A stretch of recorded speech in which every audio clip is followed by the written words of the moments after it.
I start with my favorite muse, Emily Dickinson, who said that wonder is not knowledge, neither is it ignorance. It's something which is suspended between what we believe we can be and a tradition we may have forgotten.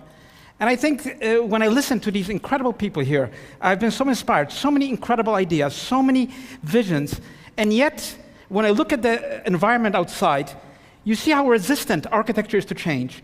You see how resistant it is to those very ideas. We can think them out, we can create incredible things, and yet at the end, it's so hard to change a wall. We applaud the well-mannered box, but to create a space that never existed is what interests me. To create something that has never been.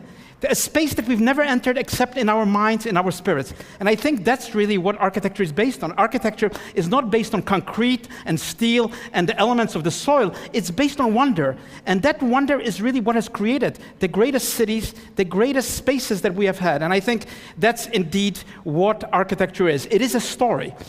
By the way, it's a story that is told through its hard materials, but it is a story of an effort, a struggle against improbabilities. If you think of the great buildings of the cathedrals, of the temples, of the pyramids, of pagodas, of cities in India and beyond, you think of how incredible it is that this was realized not by some abstract idea, but by people. So anything that has been made can be unmade. Anything that has been made can be made better.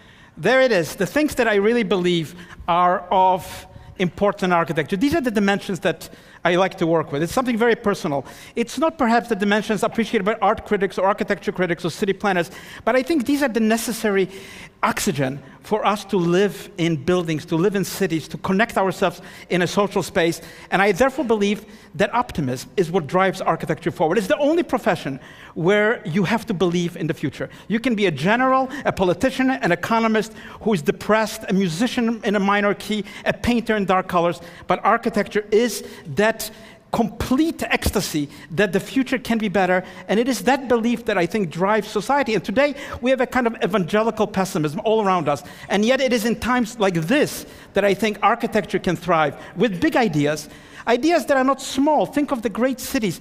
Think of the Empire State Building, the Rockefeller Center. They were built in times that were not really the best of times in a certain way, and yet that energy and power of architecture has driven an entire social and political space that these buildings occupy. So again, I'm a believer in the expressive. I have never been a fan of the neutral. I don't like neutrality in life, in anything. I think expression. And it's like espresso coffee, you take the essence of the coffee.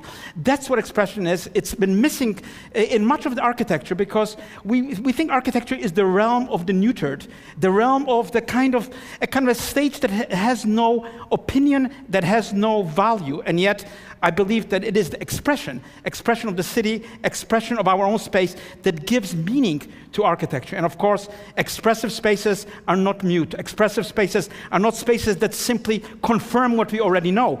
Expressive spaces may disturb us. And I think that's also part of life. Life is not just an anesthetic to make us smile, but reach out across the abyss of history to places we have never been and would have perhaps been had we not been so lucky. So again, radical versus conservative. Radical, what does it mean? It's something which is rooted.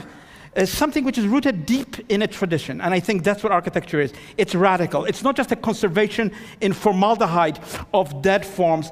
It is actually a living connection to the cosmic event that we are part of and a story that is certainly ongoing. It's not something that has a good ending or a bad ending. It's actually a story in which our acts themselves are pushing the story in a particular way. So again, I'm a believer in the radical architecture. The Soviet architecture of that building is the conservation. It's like the old Las Vegas used to be. It's about conserving emotions, conserving the traditions that have obstructed the mind in moving forward. And of course, what is radical is to confront them. And I think architecture is a confrontation with our own senses. Therefore, I believe it should not be cool.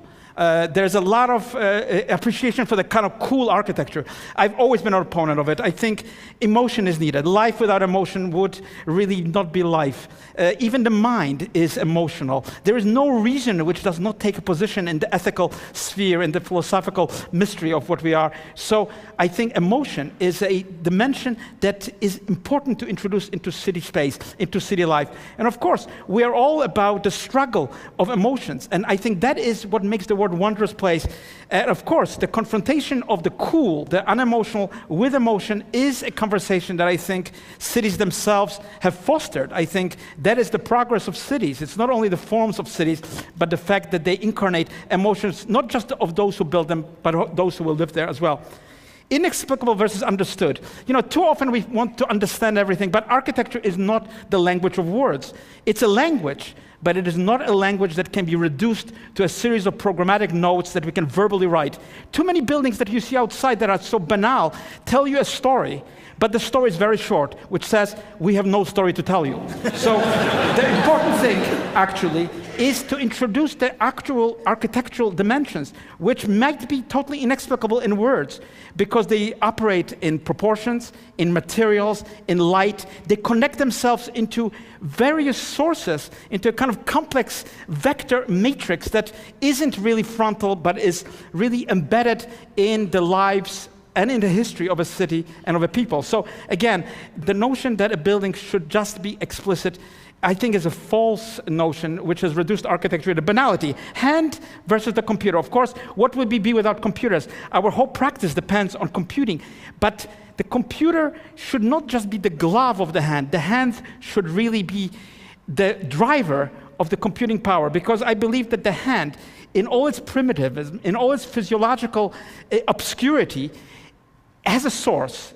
Though the source is unknown, though we don't have to be mystical about it, we realize that the hand has been given us by forces that are beyond our own autonomy. And I think, you know, when I draw drawings which may imitate the computer, but are not computer drawings, drawings which can come from sources that are completely not known, not knowable, not seen, yet the hand.